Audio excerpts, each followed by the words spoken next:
आऊज़ु बिल्लाहि मिनश शैतानिर रजीम बिस्मिल्लाहिर रहमानिर रहीम। जो इस वक्त की प्लैनेट कंडीशंस हैं उनको देखकर ऐसा फील होता है कि ये जंग जो इसराइल और ईरान की चल रही है इसमें ये सिर्फ दो ममालिक की जंग नहीं है।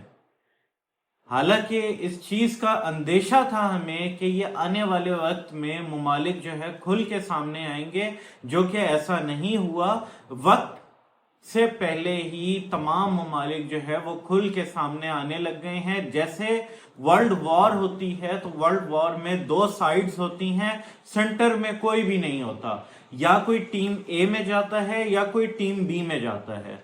इसी तरीके से आज जो ये जंग चल रही है इसमें ज्यादातर ममालिक जो हैं उन्होंने अपनी अपनी साइड का इंतखाब कर लिया है। जैसे कि इसराइल के साथ यूरोप खड़ा है, अमेरिका खड़ा है, इस तरह के चंद ममालिक और खड़े हैं। अगर ईरान को देखें तो ईरान के साथ पूरा अरब ममालिक खड़े हैं। पाकिस्तान, अफगानिस्तान ने भी कल ऐलान कर दिया है कि अगर अमेरिका इस जंग में कूदेगा तो हम भी ईरान का साथ देने के लिए आएंगे। अस्सलाम वालेकुम, मेरा नाम है डॉक्टर उस्मान। मजीद आगे जाने से पहले हमारे चैनल को लाइक करें, सब्सक्राइब करें और कमेंट सेक्शन में अपने राय का इजहार जरूर करें। जैसे कि मैंने आपको 36 घंटे का अल्टीमेटम दिया था, अब तो बल्कि वो 36 क्या 48 घंटे गुजर गए हैं। अब जैसे जैसे वक्त आगे जाएगा, अब आगे ये जंग काफी लंबी होती हुई दिख रही है। स्पेसिफिकली अगले जो 4 दिन हैं आने वाले वो बड़े क्रिटिकल हैं। उसकी वजह यह है कि अगर हम इसराइल के जायचे को देखें तो उसमें राहु का कंजर्शन हो रहा है मून से। अगर हम दोनों के जायचे को देखें, दोनों की तरफ देखें, ईरान और इसराइल के जायचे की तरफ, तो इसमें दोनों में राहु की दिशा जो है वो फुली एक्टिव है।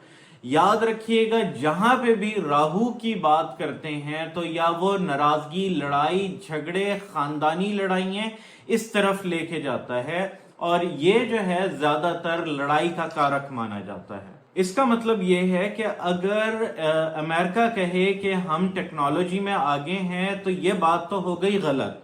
उसकी वजह यह है कि पिछले कुछ दिनों में ईरान ने ऐसे ऐसे सरप्राइजेस दिए हैं जिसका कभी ईरान इसराइल ने सोचा तक नहीं था कि वो इतना ज्यादा जवाब देगा। अगर आप इसराइल की फुटेज देखें या तस्वीरें देखें तो आपको मोस्टली जगहें तबाह बर्बाद नजर आएंगी।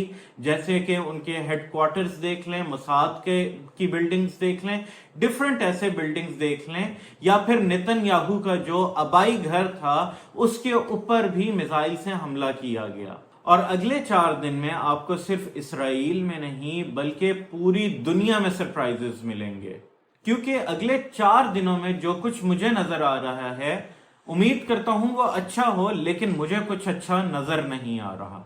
मैं आपको दबे अल्फाजों में कह रहा हूं कि ये वाकयात ऐसे होंगे कि जिससे दुनिया हैरान हो जाएगी।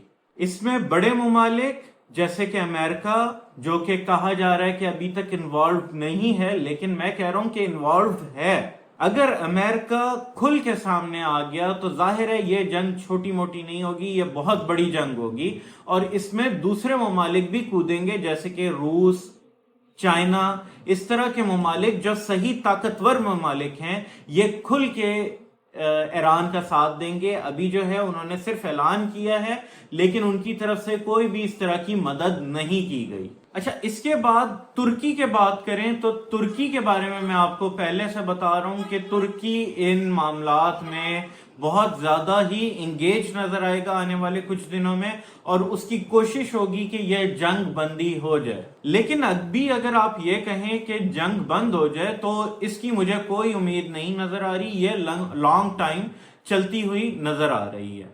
अगर बात करें डिस्ट्रक्शन की, यानी कि तबाही, तो बहुत ही ज्यादा हो चुकी है, क्योंकि इसराइल का मीडिया जो है उसने सब कुछ दबा के रखा हुआ है, लेकिन ईरान का मीडिया जो है वो बिल्कुल ओपन है। तो ईरान की आप तबाही देख रहे हैं, लेकिन इसराइल की बहुत भारी पैमाने पे तबाही हो चुकी है। लेकिन अगर एस्ट्रोलॉजी की बात करें तो एस्ट्रोलॉजी में मुझे नहीं लगता कि ईरान ने सरेंडर करना है। ईरान जो है डट के मुकाबला करेगा। अगर बात करें इनके जुपिटर की, तो जुपिटर जो है वो असेंडेंट है, जिसकी वजह से वो बहुत डट के मुकाबला करेगा और फैसले लेगा। ईरान जो है डट के मुकाबला भी करेगा और वो झुकेगा हरगिज नहीं। लेकिन अगर इसमें देखें कि ईरान बचा रहेगा और इसराइल का ही नुकसान होगा, तो ऐसा नहीं है। ईरान का भी बे इंतहा के नुकसानात होंगे। जाहिर है जब वॉर होती है तो वो दोनों साइड से होती है। अल्टीमेटली अगर बात करें फाइनल रिजल्ट की, तो इसमें इसराइल की हार मुझे ऐसा लगता है कि वो कंफर्म्ड है। अब बात करें अगर रजीम चेंज की, तो इसराइल चाहता है कि ईरान में रजीम चेंज हो जाए, अमेरिका चाहता है कि ईरान में रजीम चेंज हो जाए। लेकिन अगर हकीकत बेस्ड बात करें तो मुझे ऐसा स्टार्स के थ्रू लगता है कि ये रजीम चेंज ईरान में नहीं बल्कि इसराइल में होगी।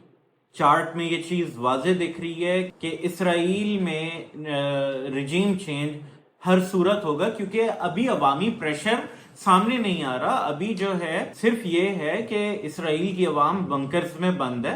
जब वो निकलेगी, मीडिया एक्टिव होगा, तो आपके सामने आएगा कि लोग जो है वहां पे तबाही देख के इसराइल में रजीम चेंज की तरफ जाएंगे। मजीद ऐसी वीडियोस के लिए हमारे चैनल को लाइक करें, सब्सक्राइब करें और कमेंट सेक्शन में अपनी राय का इजहार जरूर करें।